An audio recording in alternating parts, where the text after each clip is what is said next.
Hi అండి. అందరికీ నమస్కారం. వెల్కమ్ బ్యాక్ టు ఈశ్వర్ సిజ మన యూట్యూబ్ ఛానల్. అందరూ ఎలా ఉన్నారు? నేనైతే బాగున్నాను. మీరు కూడా బాగోవాలని మనస్ఫూర్తిగా కోరుకుంటున్నా. ఈరోజు మన ఛానల్‌లో వచ్చేసి పుదీనా, కొత్తిమీర రైస్ చేయబోతున్నానండి. పిల్లలకి లంచ్ బాక్సుల కోసము చాలా బావుంటది. చాలా టేస్ట్‌గా ఉంటది. అప్పుడప్పుడు పిల్లలకి ఇలా చేసి పెడితే చాలా ఇష్టంగా తింటారు. సింపుల్ మెథడ్‌లో చూసేద్దాం. అలాగే ఇందులో మిల్ మేకర్ వేసి చేశానండి. చాలా బావుంటది. వీడియో మాత్రం చివరిదాకా స్కిప్ చేయకుండా చూస్తారని మనస్ఫూర్తిగా అయితే ఆశిస్తున్నాను. ఇంక వీడియోలోకి అయితే వెళ్ళిపోదాం. ఫస్ట్ వచ్చేసి కొత్తిమీర, పుదీనా, ఆనియన్స్, టమాటా, కరివేపాకు, పచ్చిమిర్చి, 4, 5 జీడిపప్పులు, అల్లం, వెల్లుల్లి చిన్న చిన్న ముక్కల కింద కోసుకొని పక్కనైతే పెట్టుకోవాలి. పుదీనా 2 కట్టలు, కొత్తిమీర అయితే 1 కట్టలో సగము, ఆనియన్స్ 1, టమాటాలు అయితే 2, పచ్చిమిర్చి 4, 5 అయితే సరిపోతాయి. మిల్ మేకర్లు అయితే అది మన ఇష్టం అండి. పిల్లలు ఏమన్నా ఇష్టంగా తింటే ఎక్కువ వేసుకోవచ్చు, లేదంటే తక్కువ వేసుకోవచ్చు. నేను ఫస్ట్‌గా వెల్లుల్లిపాయలు అలాగే చిన్న చిన్న ముక్కలు కోసుకున్న అల్లము వేసుకొని అయితే ఫ్రై అయితే చేసుకుంటున్నాను. ఇవి వేయడం వల్ల పుదీనా రైస్‌కి చాలా టేస్ట్ అయితే వస్తుందండి. అందుకని అల్లాన్ని అయితే చిన్న చిన్న ముక్కల కింద కోసి వెల్లుల్లిపాయనైతే పై పొట్టు తీసేసి ఇలా వేసుకొని అయితే ద్వారగా అయితే వేగించుకోవాలి మంచి స్మెల్ వచ్చేదాకా.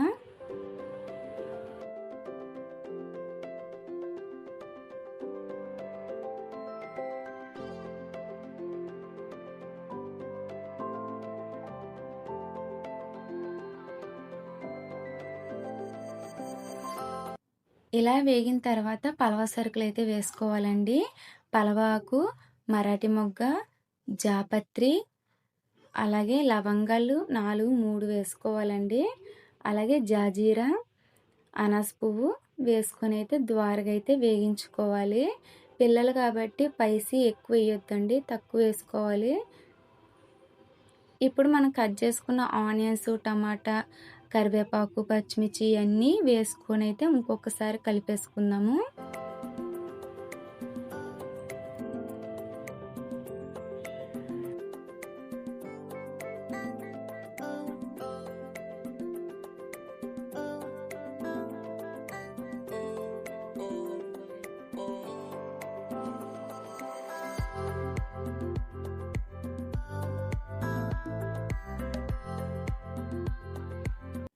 ఇలా ఫ్రై అయిన తర్వాత మనం నానబెట్టిన మిల్ మేకర్ని గట్టిగా వాటర్ లేకుండా పిండుకొని అందులో వేసేసుకొని కలిపేసుకొని ఒక 10-15 నిమిషాలు అయితే మగ్గబెట్టుకోవాలి.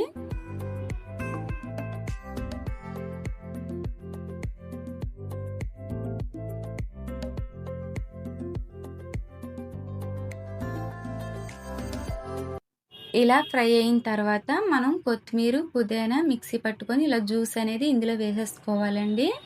వేసుకొని మొత్తం కలిసేలాగైతే కలిపేసుకుందాము.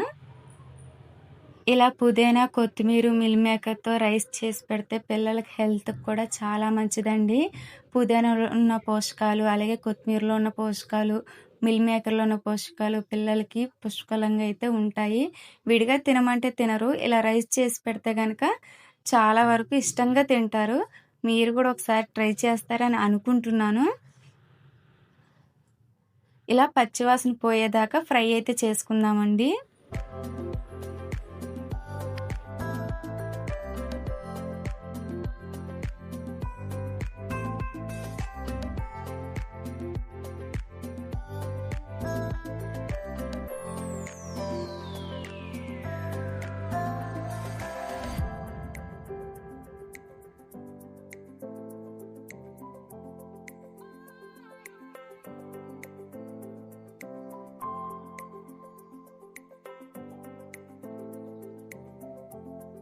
ఇలా పచ్చివాసన పోయేదాకా ఫ్రై చేసుకున్న తర్వాత మనం శుభ్రంగా కడిగి పెట్టుకున్న రైస్ని అయితే ఇందులో వేసేసుకుందాము.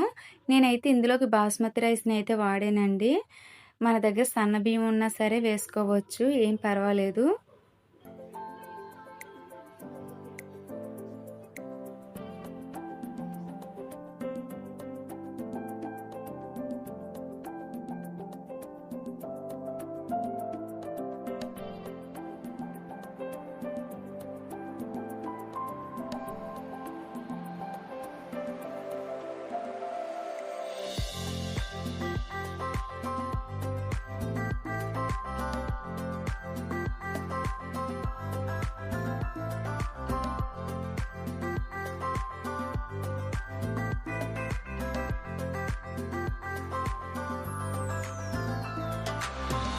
ఇలా రైస్‌ని అంతా వేసేసుకున్న తర్వాత మొత్తం అంతా కలిసేలాగైతే కలిపేసుకుందాము.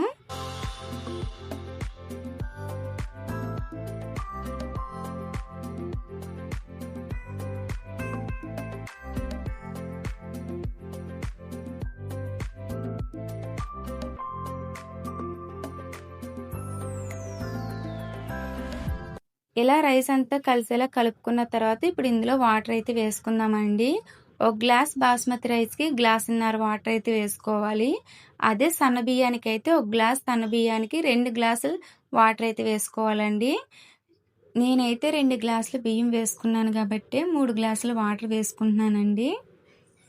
ఇలా వాటర్ వేసుకున్న తర్వాత మొత్తం అంతా రైస్‌ని అయితే ఒకసారి కలుపుకుందాము. ఇప్పుడు ఇందులోని ఉప్పు కూడా వేసేసుకొని ఒకసారి అయితే కలుపుకోండి. కలిపిన తర్వాత కూడా ఉప్పు ఒకసారి టేస్ట్ అయితే చేయండి.